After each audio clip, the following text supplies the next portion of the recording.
Many people describe destroyers as kind of, they call them greyhounds, but they also refer to them as the workhorses of the Navy, pretty much because they're almost like this Swiss Army knife.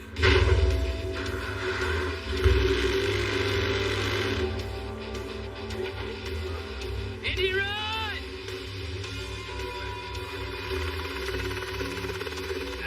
Obviously, in a name, we destroy stuff. The mission of the destroyer is basically we're a warship. Basically, just to bring the heat. The mission of the destroyer, when you go on deployment, is to protect the carrier. We have underwater detection and tracking and also engagement capabilities. We have surface warfare capabilities. We have a lot of capabilities as far as surface and air interception. So life on a destroyer, it's not a normal working environment. It can be really hectic. Things change at a drop of a hat. We could be called upon to go anywhere at any time. And there's very few of us on these ships. It's exciting, it can be boring, but always dynamic. It's definitely smaller than aircraft carriers and all that. But it being so small, you learn a little bit about everything. Like, you know everybody, you get to see what everybody else does. We're all cross-trained individuals, and I've certainly found that down to the most junior sailor we've got. They are kind of rough and ready to get into whatever needs to be done day to day. There's no one just doing their core role on a destroyer if that destroyer is actually succeeding at its mission set. With 270 or 340 people, no one can stand on the sidelines. You learn a lot of your rate on a destroyer. It depends on the day, but most days it's, you wake up, get out of your rack, get ready, go get dressed, shower, whatever you do what you gotta do, and you go to work. No matter what you do, you always have a watch to stand. So for me, for example, I stand watch in the morning and at night. And all the time in between is work time or personal time. Everyone stands watch because the ship has to be manned 24/7, right? We're on the water, so we have to basically be eyes and ears at all times. We also have drills during the day. It could be damage control drills. We also have training, our normal mess decks and galley hours, recreational time. So different people, they could be on a nocturnal schedule. They could be absolutely sleeping during the day and working or standing watch during the night. It just depends. So if we don't keep track of the days, or if we don't try to go out, it'll be Wednesday for a week straight. Won't even realize it. So the first time I went underway, it was Wednesday for 3 days, because if you think about it, our days are in 2 parts, so it'll be Monday part 1 and 2. That's how we keep track of it. So it's just trying to keep track of those types of things. Going into the Thunderdome. My name is Fire Controlman Aegis First Class Surface Warfare Amanda Michelle Krellis. I'm from Vass, North Carolina. I'm a spy technician on board, so my radar is the primary air and surface search radar, high power 360-degree multifunctional phased array.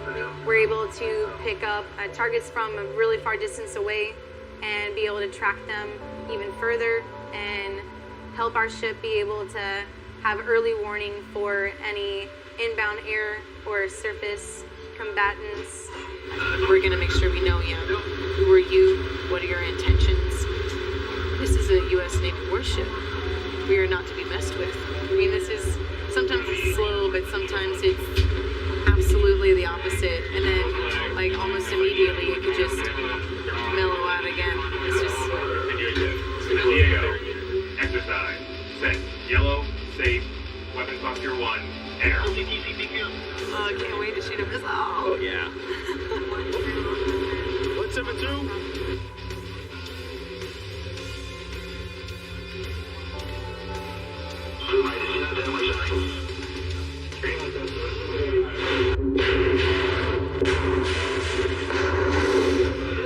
Success.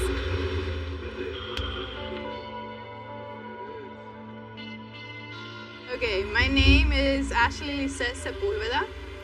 My job title is Electronic Technician. I am from Miami, Florida, but my entire family is from Puerto Rico. I actually did not want to go to a ship. I didn't know any surface ships at all. I only seen carriers, and that's because of movies. My job on a destroyer, I'm an electronics technician. Another word that they call us as ETs is the everything tech. So it's pretty funny because we do essentially fix everything on the ship, from phones to simple speakers to more complex systems like weapon systems, communication systems. So yeah, we get hands-on with pretty much anything electronic. I just always loved engineering since a little kid. I always say that. I just thought everything that I'm doing is really, really cool. I get a little bit like nerdy when it comes to what I do. I definitely love DDG. I'm really glad that I came to a small boy versus a big tech because I get to touch all of the equipment as an electronics technician, and that's why I joined, because I love being an ET. I did engineering a lot in high school, and I went to college before this. Here I'm getting the experience as I wanted as an electronic technician, being hands-on with all the equipment. Because we're in such close premises with all the equipment, one person essentially will be able to do all. Versus on a carrier or a bigger deck, they have several departments that can handle, let's just say, one specific equipment. So they'll be working on that one for most of their time, rather than an ET on a small boat, you will be working on everything. Okay, so my first name is Victor, last name Rocha. I'm a GSC. I'm currently the LPO for EMO4, which is the gas turbine electrical. My main role here is to make sure that whatever the bridge calls, that we're able to provide propulsion for that, no matter what. So I was originally born in Granada, Nicaragua, and then I came to the United States in '99, and I lived in Pennsylvania. So it's actually, I was an undergrad at Penn State, and then when I showed up here, it's nothing what you expect. So I'm a gas turbine technician, electrical. What that means is I work with jet engines that produce power and propulsion. I oversee a work center of 8 people, and what we're in charge of is making sure that these engines produce propulsion and electricity for the ship. The first time you go into an engineering space, you're kind of in awe, because you just don't realize how big an engineering space is. You also don't realize how big the ship is. Like, it kind of looks big from the outside, but then you realize how really big it is once you're inside, and you're like this little insignificant dot walking through the space. It's loud, it's very loud. You know, you have propulsion machinery going on in there. You have all types of stuff going on there. Everything that keeps the ship afloat and running is in there. So it's loud, it's hot. This is the heart of everything. Everything starts down here. So when we're getting ready to get on the way, down here is a busy time. Everybody's trying to start systems, trying to start fuel, move oil, so on and so forth. These engines put out like 40,000 horsepower, and it put a 505-foot ship through the water at like 30-foot knots. It's pretty incredible. It's incredible. We only have 4, and the 4 engines do a great job of doing it. The 3 generators that we own, that literally powers everything on the ship. It powers everything from our water pumps that give us drinking water to the radar. You know, everything is powered by us. We're pretty much the ones that supply power to everybody, and then we turn that over to the electricians' mates who actually route the power where it needs to go. So we meet halfway with them. It's how we make our drinking water. You have somebody come around every hour and check on it and make sure we have enough water for the crew. And provide hot water to the whole ship for showering and cooking and all that. Back here, literally you can see the shaft going all the way back to the back end of the ship. And you can tell, like, if, you know, even if you're not topside, you can kind of tell how fast we're going based on how the shaft is rotating. This is like one of the great things about doing what I do. It's never a dull day. You always got something new going on.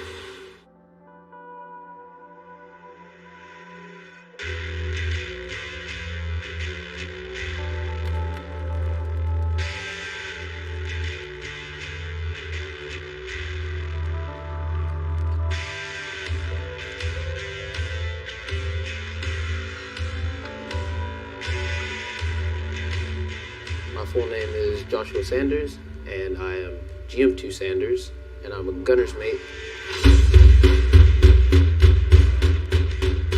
I'm from Raleigh, North Carolina. Before I joined the Navy, I didn't know there was different types of ships, you know, just based off of what you see on TV. Big ships, small ships. We're on a smaller ship, but no, I didn't know anything at all. So as a gunner's mate, we were responsible for all small arms regarding pistols, shotguns, rifles, and torpedo tubes, and various amounts of other equipment on the ship. Also 50 calibers and 240s. So all types of small arms and cruiser weapons. We're responsible for maintaining them, issuing to the crew. Anything in our job that we shoot, we always have to do pre-fires. So that's making sure that the weapons are good to go, make sure that they function properly.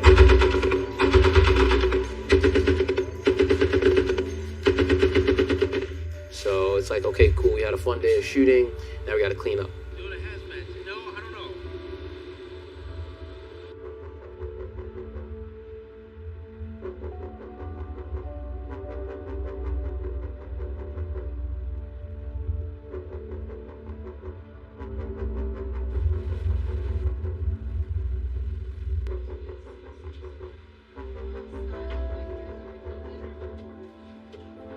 Okay, so now I think that we might have to just forego the swabbing at the moment since you. I live in a space that has 24 racks for females, and we have 3 sinks, 1 shower, and 2 toilets.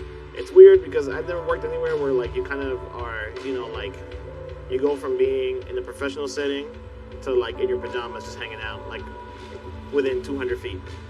You get accustomed to it. Yeah, it's small. It's not a lot of wiggle room, but it's like yours, you know, and you just get comfortable in it. You just gotta make it yours, you know. Here it is. This is home. I can sit up in it, which is pretty nice, because otherwise you're kind of constricted to this little like tinder box of love. And we're allowed to have like an 8x11 sized area for family photos, or your kitty cat, your doggy, goldfish, whatever you want. We each have our EVDs, or emergency escape breathing devices, just in case, you know, bad business happens, lights go down, there's a fire and smoke, we can clock that guy on, and we've got good breathing air for about 15 minutes to be able to egress out of this space and topside. These are our hurricane straps that keep us inside the beds. I'm sure the more tinier folks, there's a little bit more margin for error. It's alright, you know, you just gotta remember where you are, because if not, you know, you'll wake up and hit your head. It's not too bad. It's really not. Just hop in there, you know, like literally. Bam. Right on in, you know. It's comfortable. Oh yeah, honestly, somebody told me this when I first entered the Navy. Literally the best sleep you'll ever get because the ship's rocking. So even if it's like 3 or 4 hours, it's probably some of the best sleep you'll ever have. The XO is very keen on if the light touches it, then there could be dust. So he creeps around really, really thoroughly. So in anticipation of him coming here, I'm just gonna, while we're talking, just kind of straighten up people's business. You're adrift, crash on the deck, sleeping bag in the angle irons. So we just did Berthing 3's berthing inspection. It's something that we do daily. The premise behind it is that this is our largest berthing on board. Roughly 100 people live in here, and so if we can't keep it clean, the sheer nature of that many people living in this space, it just adds to the ability of the body to fight off the infections, the germs, etc., the crud, the cough. So keeping it clean every day is a requirement, and it's about keeping the crew healthy. That's my guy. That's my guy right there. Let's go, baby. Let's get this gym, baby. The people.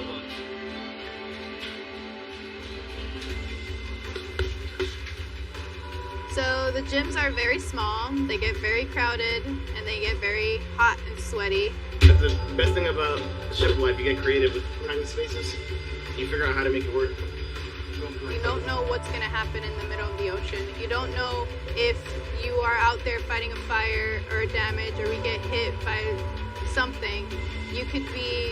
You would have to swim, you would have to pull yourself up. You don't know what dangers you will face, and if your body is not physically prepped for the stamina endurance that you're about to face, then you are in danger of yourself and maybe putting other people in danger because they might have to go back to help you because you can't physically help yourself. Kind of prison workouts in a way, I suppose. I run on a treadmill as well. You're kind of just like, you're running and then we start taking a turn, you're like, whoa, and then it's like a hill, and it's like, ah, so it's a little bit more interesting than just running on flat land treadmill. The things get heavier, then things get lighter, and then things get heavier. The four of us work together. We're all GSEs. We all work in the same division, so we probably spent like 40, 80 hours a week together. So we do everything together. We all sleep in the same berthing. We go to lunch together. We go to breakfast together. We work out together. It's good, we have this good camaraderie. We're always like, of course we get mad at each other, just like you would with anybody, but it doesn't last very long. You're gonna be with this guy this whole underway, this whole month. Like, we get along great. He's like a brother to me, and vice versa. We all know each other's families and stuff. Like, you end up being real close. Like, even outside of work, we hang out together.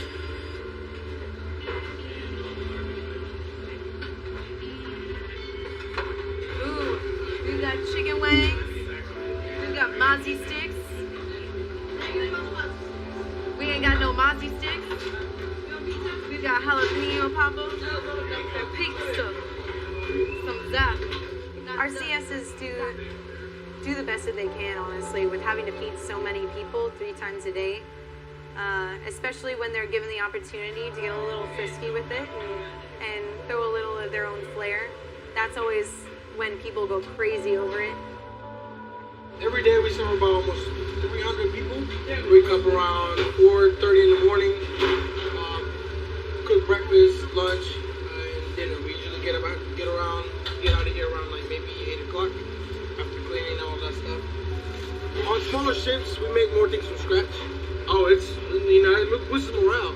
That's like one of the biggest things is if the food tastes good and everyone's fed well, then the morale of the crew is always high.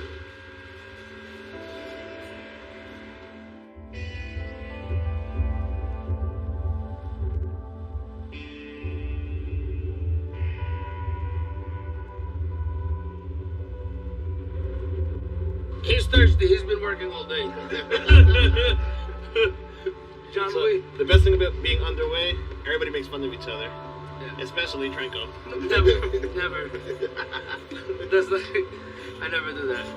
Like, we all literally depend on it. If, like, EM1 fails to do his job, then, like, we don't have any lighting anywhere, no matter how much power we produce, and so on and so forth. So, like, we give each other a lot of crap, but, like, we all work literally shoulder on shoulder, so it's kind of like, it's like your brother. You hate him, but you love him. In the middle of the ocean, we make our own water, we make our own power, and we make our own support system. Your loved ones, they're elsewhere. And you really just have email or snail mail or care packages. So you got these people that you work with that all of a sudden are your support system, that are there helping you whenever things may not be going right at home, or you're missing something like holidays or birthdays or births of children. It feels like a family. It's a good feeling. It's a good feeling to know you have so many people who have your back and vice versa. It's kind of almost like your given family. You can't exactly choose who you're on the ship with. After a time, people just grow on you. You have to engage with these people on the daily, especially on a destroyer. The brotherhood. I never really had people to, say, you know what, hey, I got your back. The way I look at it, they are pretty much my brothers, and I hope that I've been a good brother to them as they have been to me. Since I've been in, I've never met anyone who fails to give less than 100%. Like everybody's always willing to be up for the task. We all know how important it is to rely on one another. Like if I fail, that person fails, and so it's a domino effect. No matter what rank you are, no matter what rate you are, you're here for a reason, and everybody has a job, it has a purpose, and we all take care of each other. The crew is going to become a second part of family, and they're going to be the ones having your back when things go wrong. I couldn't not recommend going on a destroyer. It's definitely an interesting lifestyle. Definitely not the easiest. So if you're up for a challenge, it's definitely a place to consider. You get the real feeling of being a sailor and being in the Navy, which is being part of a crew. You get the sense of pride of like, you know, not just serving your country, but like, you know, like being part of like a command that can do all these missions. And you know, you see the fruits of your labor every day. Like what you work and what you do literally comes to fruition all the time you walk around.